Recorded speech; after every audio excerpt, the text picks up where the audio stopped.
Appreciate you being with us at the beginning of our meeting. This is our work session. We begin with a moment of silence, and I'll ask you to join us, please.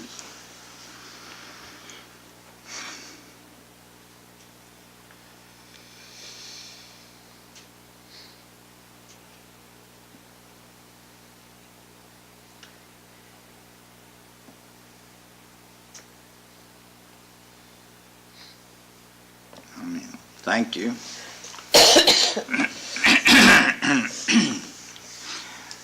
And we would ask you want to go ahead, then introduce our student and do the Pledge of Allegiance. Okay. We'll ask everybody to join us. Be sure he gets on film so we can get it. You want us to come up here? Or? Yeah, right there, right in the middle, so he can ask good. There you go. All right, this is Denarius Brazil. He is a third grade student at Blue Ridge Elementary, and I am recognizing him in conjunction with Miss Hunt, and I'll talk about her in a minute, right? Okay. We had a special community outreach project that we did through a grant that Miss Hunt applied for, and I already knew I wanted to recognize Miss Hunt at the board meeting this year, so I had asked her to keep a lookout for a student who really showed service above self during the project, and Denarius was the student that really stood out to her. They did a Joy Maker project and a community outreach project, and where we collected personal care items and made wellness baskets for families in our school. And Denarius, every time they met and he would meet with his adult mentor, he just jumped in, did every task, was so just enthusiastic the entire time with a smile on his face. He showed initiative, never waited to be told what to do next. He just always found another task to do. And through his service, he actually inspired his uncle to make a great contribution and donation to the project that we did. So it just showed everything, especially to Miss Hunt, that it really changed Denarius, and service can do that, help change yourself, but he also took in the whole experience and really learned how to give back to our community and to our school. So we're very proud of him, and I'm just so excited that he was the one that Miss Hunt recognized to be shared with the board tonight. Okay, well, Denarius, if you'll lead us in the pledge. Okay. Attention, salute, pledge. I pledge allegiance to the flag of the United States of America and to the republic for which it stands, one nation under God, indivisible, with liberty and justice for all. And it would Okay. down here. Okay. Demarius, we have a certificate for you, so if you'll stay up here just a second. I just want to say, on behalf of the school board members, and Mr. Navin coming down here too, we're proud of you too. And you know, it's our job as educators to teach math and reading and writing and all those things, but sometimes learning to give and learning to care for others is more important than those things. And we're proud of you that you learned that, right? So there's a certificate to just say that we're proud of you.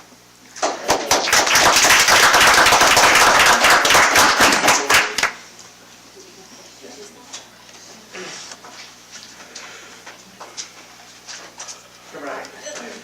Sorry. Yeah.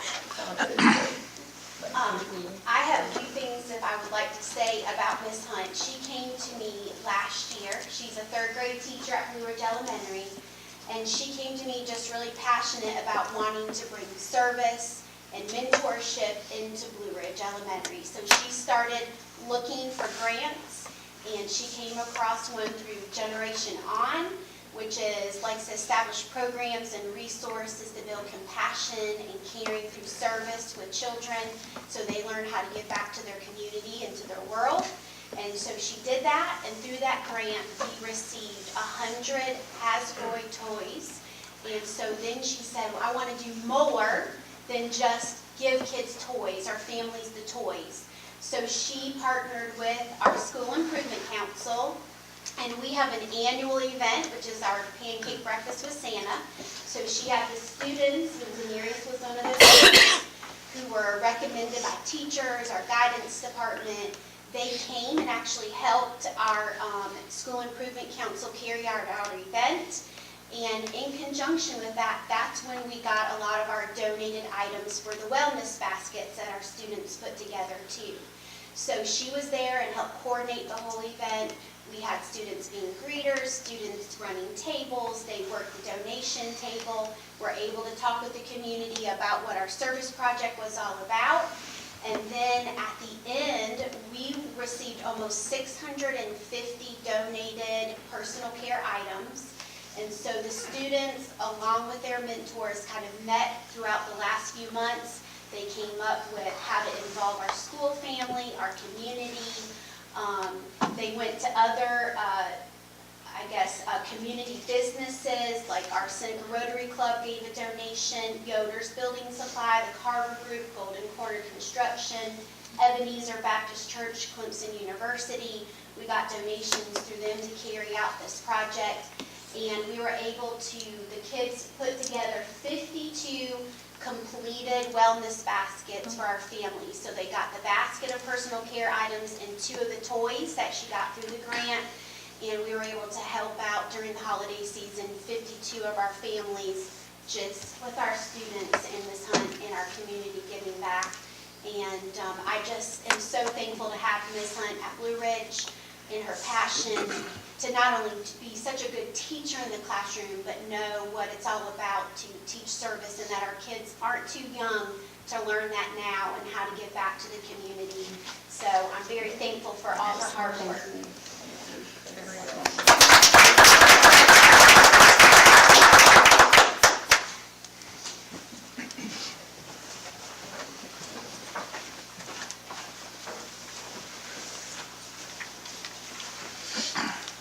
It's a good presentation, Ms. Hunt. Thank you. Appreciate your leadership there as well, and Ms. Hunt, and he's still back there. Proud of you. Good job. Okay, next on our agenda, we have approval for tonight's work session agenda for January 9. If we get a motion. Mr. Chairman, I make a motion to approve the agenda for the January 9th, 2017 work session.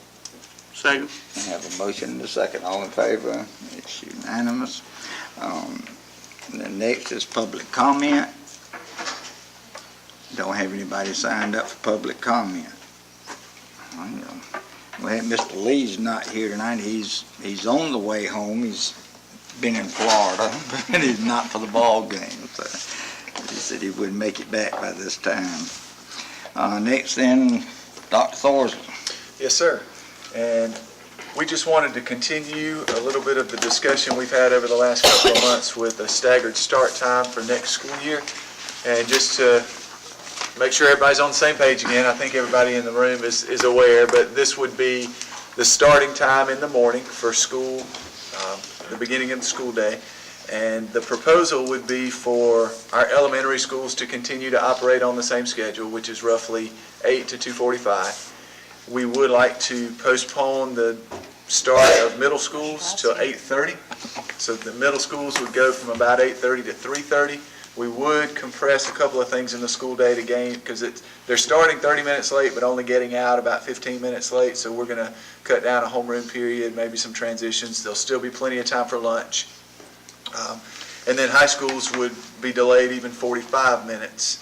To 8:45, they would get out about 3:45, which is about a 30-minute later time in the afternoon.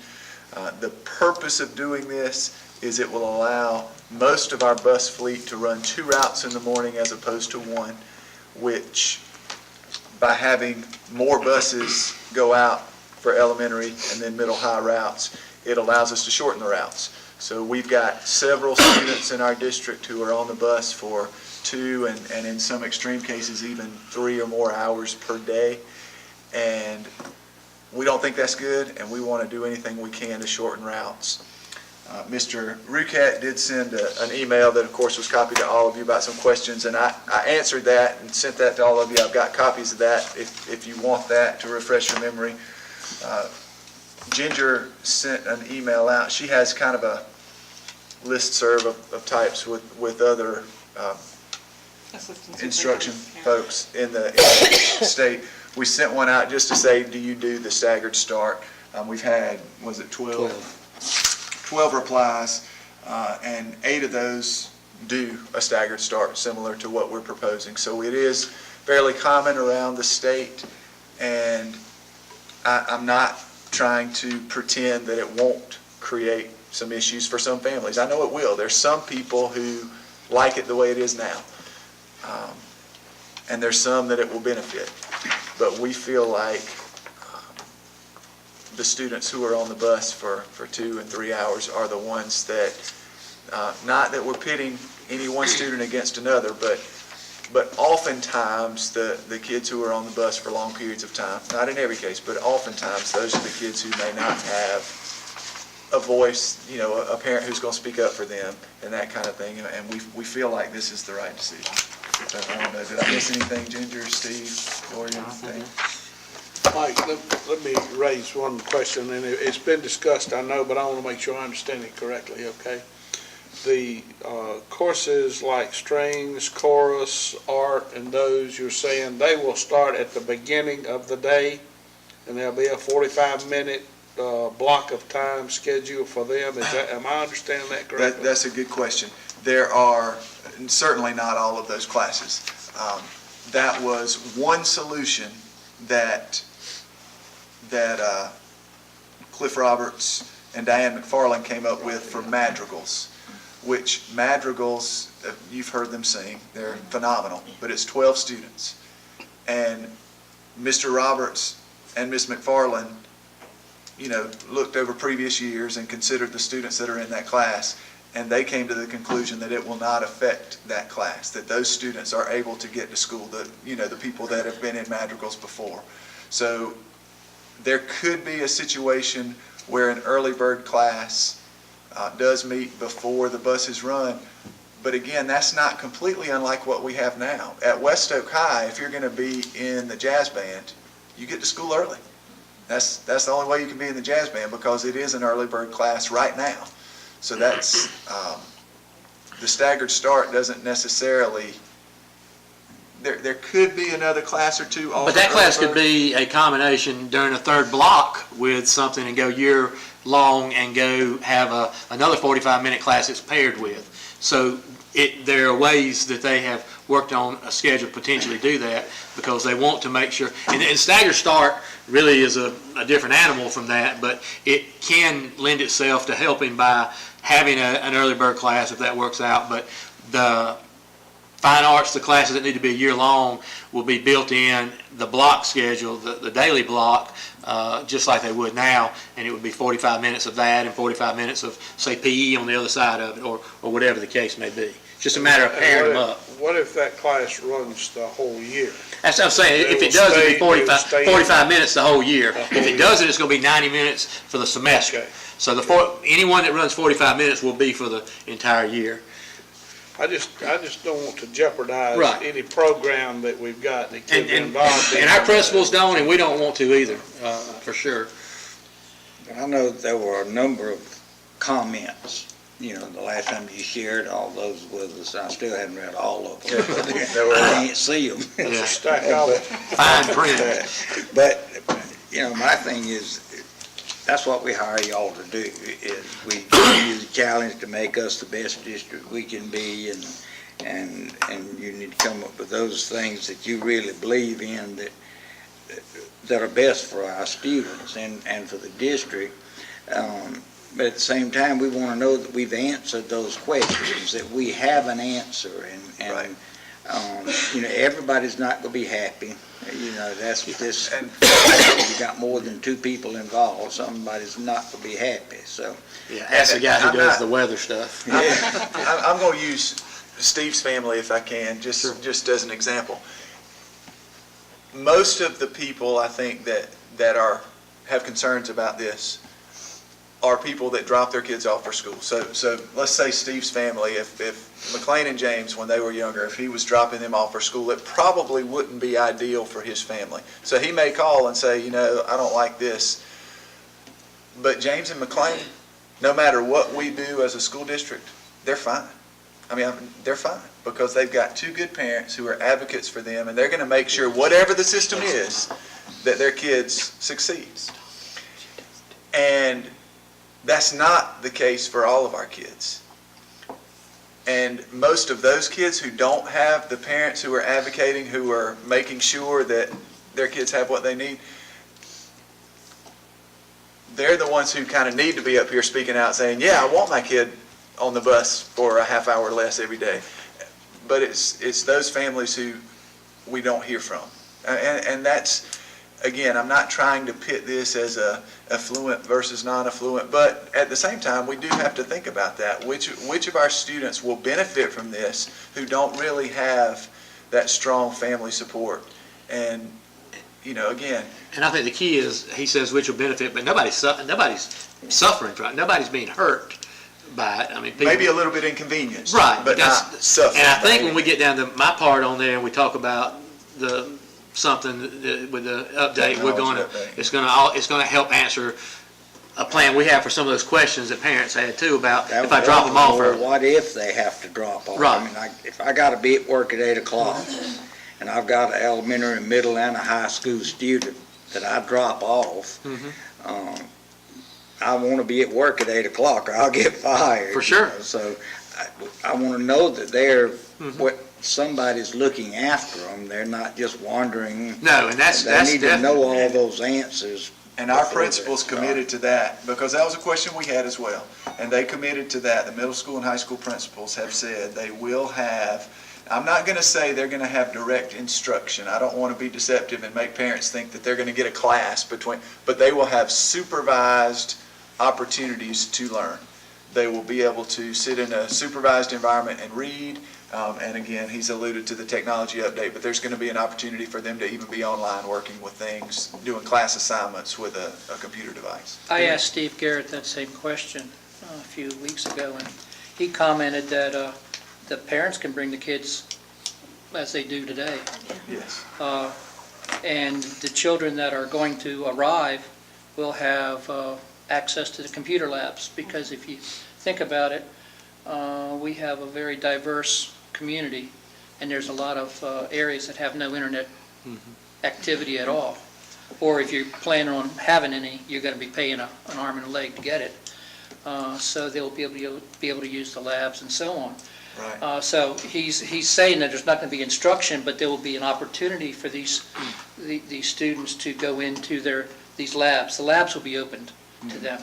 And I've got a good example. I've just learned this year, I've got a daughter who's taking through the virtual school a Spanish class. She's taking Spanish 1 through the virtual school. She does it. Nobody at the school, a guidance counselor goes in and pulls the grades in and checks on her from time to time. But I mean, she deals with a virtual instructor and she does it on her own. And there'll be opportunities for kids to do things like that. If it's a parent who knows, I've got to drop my kid off at 7:30 every morning, well, put them in a virtual school class.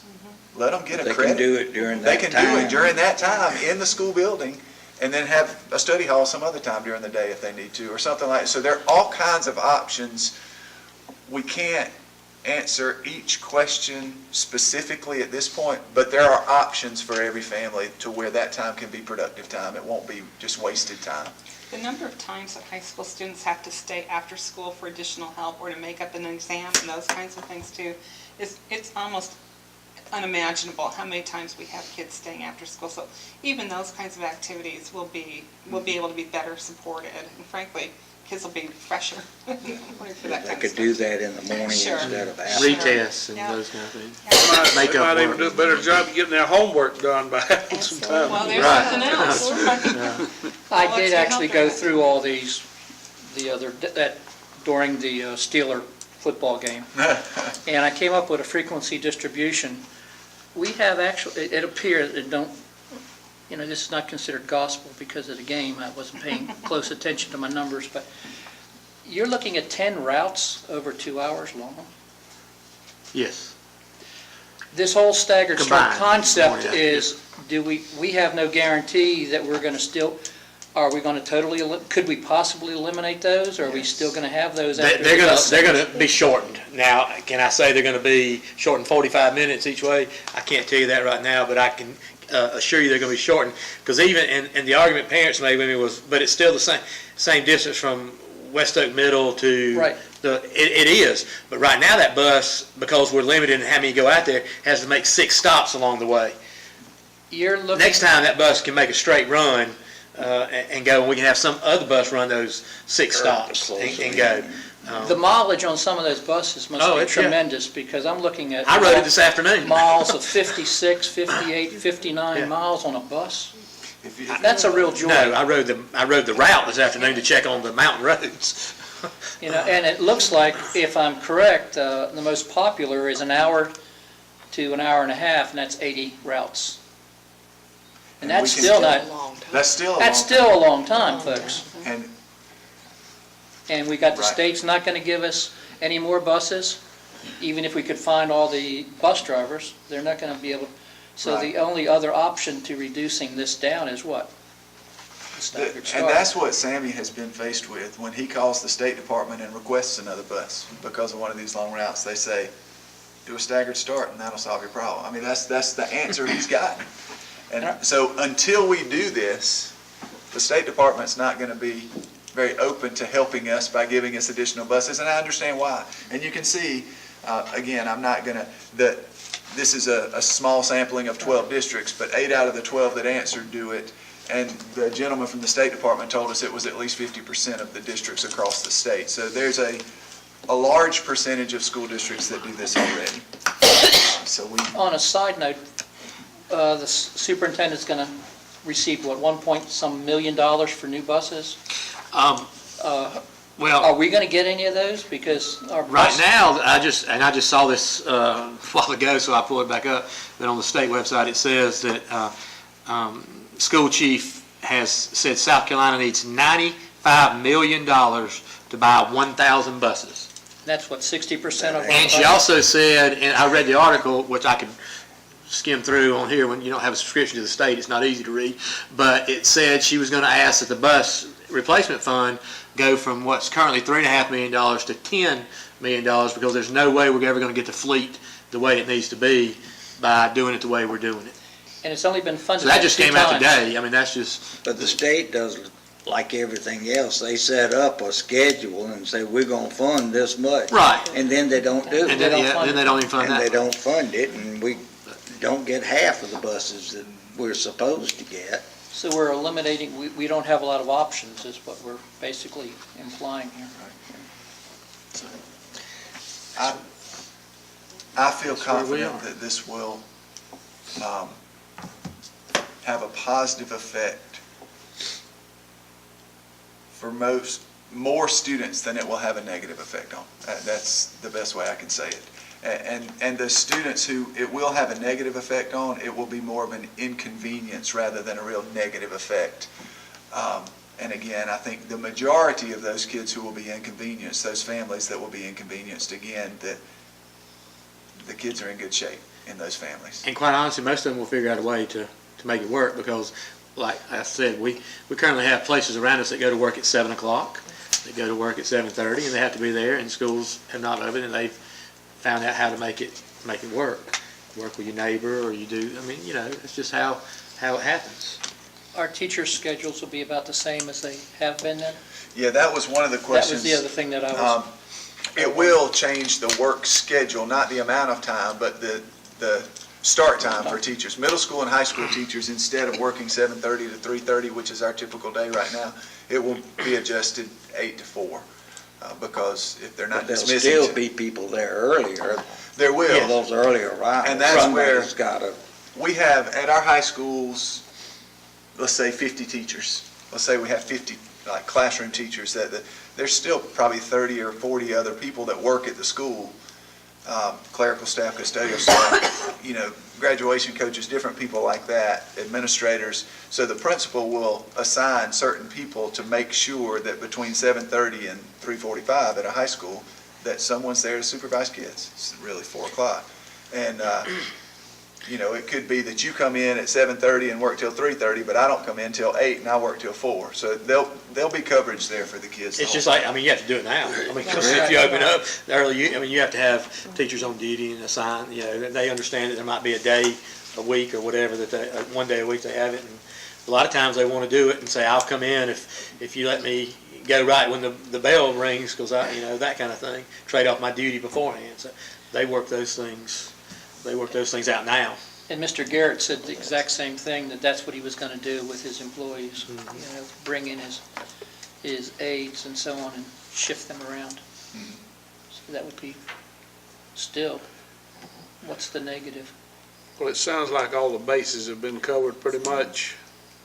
And even with that, when you start, you're gonna hit some bumps in the road, which you always do when you make changes. So, That's true. time to move on.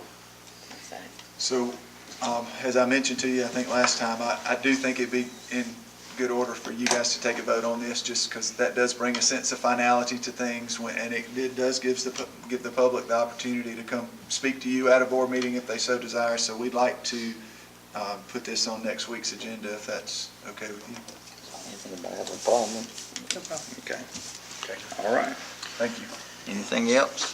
That's all Part. from my division. All right, operation. All right. We have several things. Ms. Moore gave you a little bit more information this time, and just sort of updated where we are in different accounts and locations and things. So we talked about that, and I think she's going to maybe do that on a quarterly basis so you guys will see where everybody stands as far as what percentage we've used and those kind of things. So if that's something you like, we'll definitely continue doing that. And if there are questions that you have, she's more than happy to answer them at this point. I have one. Okay. And it's just because I probably don't understand the process of what you're doing, but looking at the one on the board there now, the Okay. breakdown of the different schools, Yes. where it says the percent remaining, I looked at that, and you've got them ranging from 8% up to as high as 40%. How can that be? It just depends on the school, how But they. but now, doesn't that include the instructional, does that include the salaries, or is No. that No, just this is just the their budget you got local, over their now? school site budget. Okay, so we might have one school that's only got 8% remaining, and some that's got as much as 40. And an example of that, one principal could say at the beginning of the year, in July, when they get their budget, they could say, I'm going to take all the money from this particular account and I'm going to spend it now so the kids can have it all year. And they drain that particular part of their budget down to zero. Another principal might say, no, I'm going to, keep 50% until Christmas before we spend that. It's just different spending habits that different principals have. And we do work with them to try to encourage them to use the money that's allocated for a particular year in that year, because that's what it's there for, to benefit those students. But we've not gone so far as to, some principals would probably call it micromanaging if we got more involved. Well, I don't think That- you need to micromanage. I just thought it was a pretty widespread. It is, it's interesting too. That's Mr. in supplies and materials. Like in 08 or 09, when we had the budget crunch, and we came back after, I was a principal then, so I learned the hard way, but we came back after the Christmas break, and we got an email from somebody that said, your budget's frozen, and, if you had, you were being thrifty, had 52% in there, and then somebody else had 8%, you felt like you were paying more. I mean, and you were technically. So some of them have that mentality that, if I'm going to load up on things I know I need, the paper, et cetera, and I make sure I've got that were here during that time, they spend their money early. all my supplies, make sure they spend, we used to allow $5,000 carryover.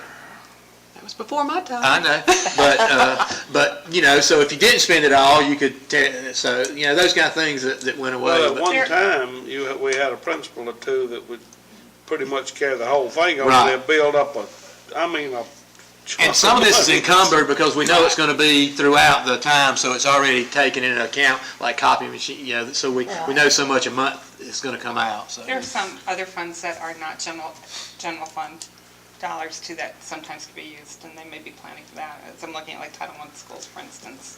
That was just interesting. Yeah, any other questions on those? Okay. Next for us is the JMB property annexation, and this is an interesting one.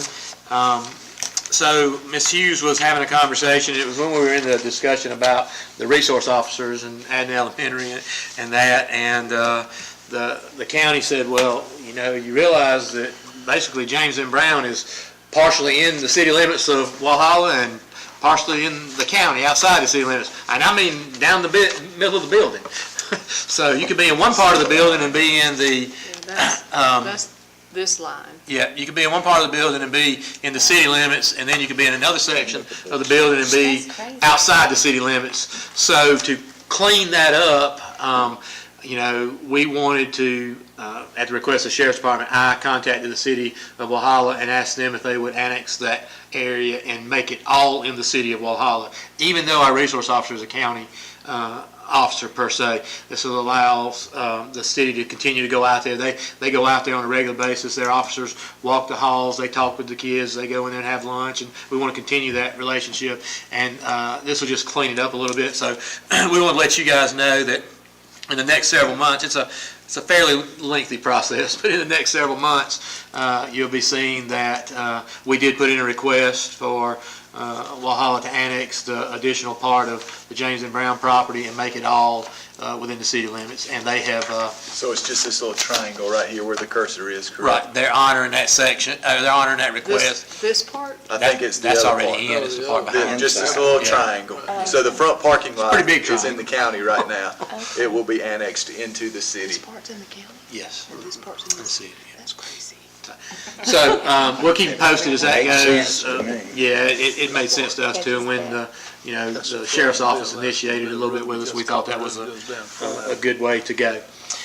So if there are no questions on that, we'll move to the what I consider the crown jewel of our discussion for us tonight. And I know Mr. Rucat is going to be excited about this. This is something that he helped lay the groundwork for when he was in as Director of Technology. But we are excited. There's been a lot of work with finance and instruction and operations, technology, all of us working together to look at a way to develop a one-to-one program and start it in Oconee County. I know we get that question all the time. When are we going to do that? We've had some smaller versions at the elementary level, but Ms. Moore worked with Mr. Shepard in technology, and we looked at some money that we got last year. We had some funding from the state for improving technology, and because we had been so successful with our E-rate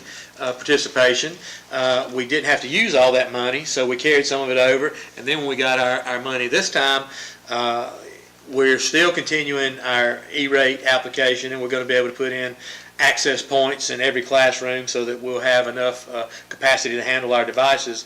But when we looked at the funding and started doing some research, and Jennifer Crawford and Josh Shepard got together and did a lot of research, and we determined that we were going to be able to start a one-to-one in our high schools in August of 2017-18. We'll be using a Chromebook device, and Mr. Rucat mentioned earlier about folks who don't have internet access and that, and we understand that. We have some logistics we're working through, but the great thing about this device is students can download their assignment off Canvas and what they have to do, and then they can go home, they can work on it, and when they come back, it'll automatically upload it to the site. Or this is another option for those kids that get dropped off early. They'll have their own device at the high school. They can do their homework, as Mr. Herring talked about. They can be working on their project. They can be doing research. They can be doing all those things. And with all our teachers moving to the Canvas, using Canvas next year with their classes, and that's how you'll upload your assignments and those kind of things, we just feel like the high school is a great place to start this initiative. And then we would I'm trying to be as brief as I can, but we would take the devices that the high schools have purchased and that, and we're going to sort of push them down to the elementary and the middle schools. With the little with the change we made as far as schools in Title I category, they got some money to purchase devices and that. Josh thinks that we'll have a good opportunity to to get most of our elementary kids a device as well, as we move them down, as we're inventorying and that. That's not something we've pushed yet and said is going to be a definite, but right now, as a quick overview, we are going to order Chromebooks for the high school students and the teachers at the high school. And those will come in, we'll get them set up, we'll have to do a lot of training with our teachers. This will be part of Summer Institute, this will be part of the PD that we finish out through the year. And then come August, we'll issue those to the students. We've got some logistics to work out, user agreement, plan, insurance, those kind of things. But we are excited to bring forward to you guys and let you know that we are moving forward with a one-to-one initiative for our high school. And you're working out a replacement. I mean, I don't know whether you're considering them the life 4 years or.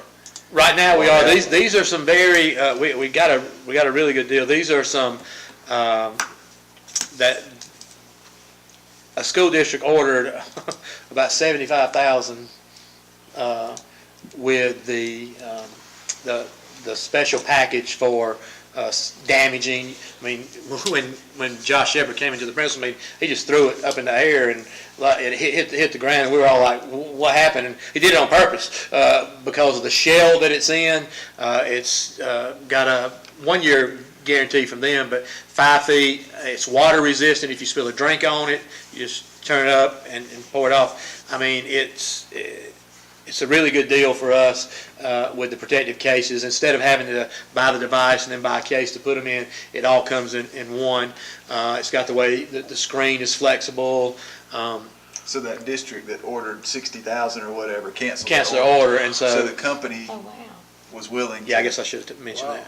So and we negotiated what we feel is a very competitive price for those because we bought in bulk. But so we're excited about that, and we'll all use the same model. It's a big thing for our district. We've talked about it for a while, and we wouldn't have had the capacity if we didn't have our E-rate plan to do the access points, which, again, want to give kudos to Joe for helping guide us in that direction. And we're spending several $100,000 to make that happen, but we're getting a majority of that from the E-rate grants. So we're thankful that this is going to come through. Again, we have some questions and some things. Josh and Jennifer continue to talk to other districts who have been involved in this a little bit longer. Spartanburg 7 is an excellent resource. There are other districts out there that they're talking to, developing a user plan, developing a contract with parents and that for making sure, and even though they're damage proof, that they can be damaged, and what we're going to do, developing, like you asked Mr. Nabin, a replacement plan. And, but the great thing about these devices is they automatically update the operating system when you come in. So it's not like it's going to go out of style per se, because it will automatically update its operating system. It's set up to do that. So when you come in, and if they have a change to it, then that comes down through the server, and boom, it goes to everybody's, teachers, staff, students, everybody. So. But if we're like in the next year, that senior class that gets them, we'll use them for 1 year. Right. And then we're going to go down to the 9th graders that are coming in. Right. So then you could, you'll have the ability to take all of that stuff off of them. yes, they can push down and everything. Wipe them clean. Yeah. Give them back to the. Right, you're exactly. We have talked about if a student had one for 4 years, if they got one in the 9th grade and they kept it for 4 years, we might allow them to purchase it from the school district, considering depreciation and all that. We've not worked out all those details yet, but We are have so one excited question. instructionally about Yeah. this, I can't tell you. We're looking at textbooks too. I think if we don't do it, we're. Ms. Hopkins cheating is our going to a kids. textbook caravan. We're going to see, can we, load the textbooks on there, or can we use thumb drive with those kind of things. So there's a lot of things that we're looking at, and we've got 8 months to work out. Yes, Mr. Chairman? You just answered my question. Okay. I was gonna say, can we get rid of these 20-pound Well, books? that's our goal. We're at working least on opens it. that door. Yes. We've not been able to do it in the past. Now we can at least consider it. Good. And a lot So, of the textbooks we have already have an online version, so some of our teachers try to work with it, but they haven't been able to do it because, really do No, it, because not all students have had access to Right. the technology. and quite honestly, this leads us to things like, one of the things that we've talked with instruction about and we're excited about is the opportunity. I was looking at a school in Spartanburg that took a field trip to the Columbia, going to the State Museum, the zoo, and that kind of stuff. They took their Chromebooks on the bus. They had Wi-Fi on the bus. So that they have several buses that they have Wi-Fi on, so kids could do their homework on the way. There are school districts that are going out to the community and looking at laundromats, washerettes, community centers, different places to try to help with getting internet access out there so that their kids will have, there's some that take those buses and go park them at an apartment complex and just leave that bus there. And it's encrypted. Not anybody can just come by and lock into there, and that's something we're going to have to look at doing at our schools, Joe, because we have a tremendous increase of users at the dismissal time in the car line at elementary schools, where people lock on to ours. Obviously, you have a guest account. Yeah, we do, but we're going to have to get a guest account where you have to have a login for You're going to it. have to figure that out. So, Now, but on we're the- excited about this. It's been a great thing for us, and I know Instruction's excited. It's a collaborative effort. I want to give kudos to everybody up here for helping make it happen. But we're so looking forward to this. I got a freshman kid. I'm looking forward to it for him personally, and all the kids who are going to get this opportunity. The Chromebooks, what kind of storage do they have? Are they just going to be using external thumb drives? No, Because rule of thumb is you don't save anything on Have top. some storage. no, He told us how much storage they had. I don't know if it's 16 gigs or something, but there is A there thumb is- drive that you can put No, your personal data It's in? actually- No, there's storage in the actual device itself. I was wondering why you'd have to clean them up if you did not have any storage. Yeah, no, it's got storage Solid state. capacities. There is some I type can't of And remember that really what- is if he important said- because with the Canvas yeah. system, we want them to be able to download, the works that they Right, can but you work could on. have done that on that USB drive, that thumb drive. Yeah. That's But good. there's also, and obviously more than most of us do, but that risk when you bring in thumb drives back and forth and somebody's got them. But it does have storage capacity. I want to say it's 16. Good. Very good. I'll verify that and let you know. In fact, after the meeting, if you want to, we'll go look in his office and see if we can find the one, see the one, if it's still in there.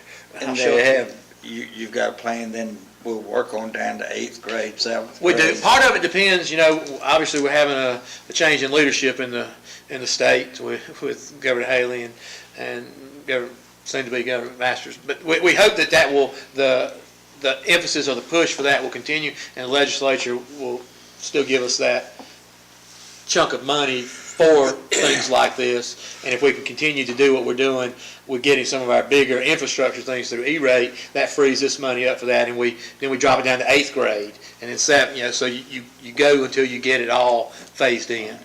But when we get to the elementary school, below 2nd grade would be an iPad or Right. a device like that is what they wouldn't be. Touchscreen rather than a keyboard. Second grade and above, though, we've looked at, because in 2nd grade, they got to start learning how to keyboard because they're getting tested online in 3rd grade. Does this have any effect on our money that we put in $1 million or $500,000 every year for technology? This in addition to This that. was But in I mean, addition to it that. won't take any of that away. Doesn't take it We're away. not replacing any No, of no, that money. no, we're We'll not. still do that if we need to. The E-rate for this coming year for the wireless access, you got a chunk of money that you're going to have to pay, your We 20%. calculated that in. But once you've done that, you've taken care of the 5-year plan. So whatever chunk of money you're going to get next year will be a tremendous amount, because then you'll be able to devote it entirely to your Chromes. Because if I'm thinking, we took about 96,000, or somewhere around 96,000, we added to the E-rate this time to get the access points, is what our requirement was. Okay, good. Then And you'll have that this much more. money was generally in the 350 range, Okay. give or take a little bit for each year. So, That's good news. Yes, it is. Yes. yeah, we want Very to good. share that because We feel like everybody be excited about that. We're looking forward to You that. want to be sure there's a schedule for the replacement, so We will. we don't come up one year and say, oh, we got 6 grades that we've got to replace all of these devices, and For then sure. don't have the money to do it. We talked about this with the high school principals, and I got a text message last week when we got back.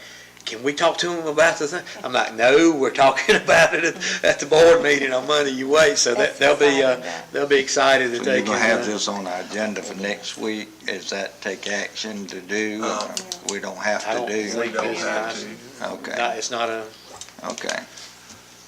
I guess the only other thing I'd like to say is let's not give the board Chromebooks, okay? Let them keep their iPads. Let's work through one technology at a time.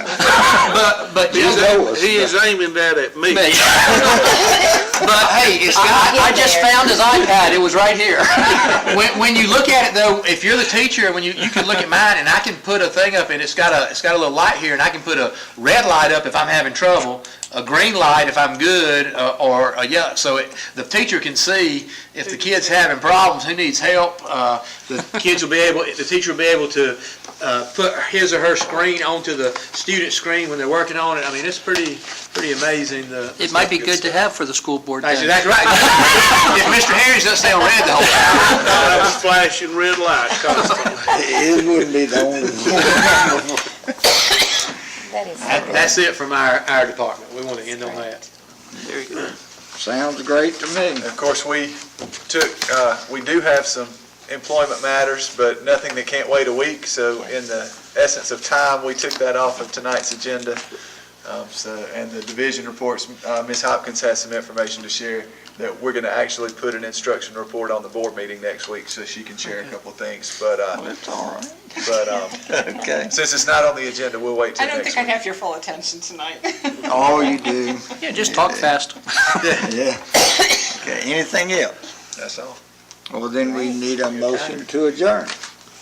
Mr. Chairman, I move we adjourn. Second. And I'm sure it's unanimous. We All gotta right, go to thank you. That's good. Thank y'all.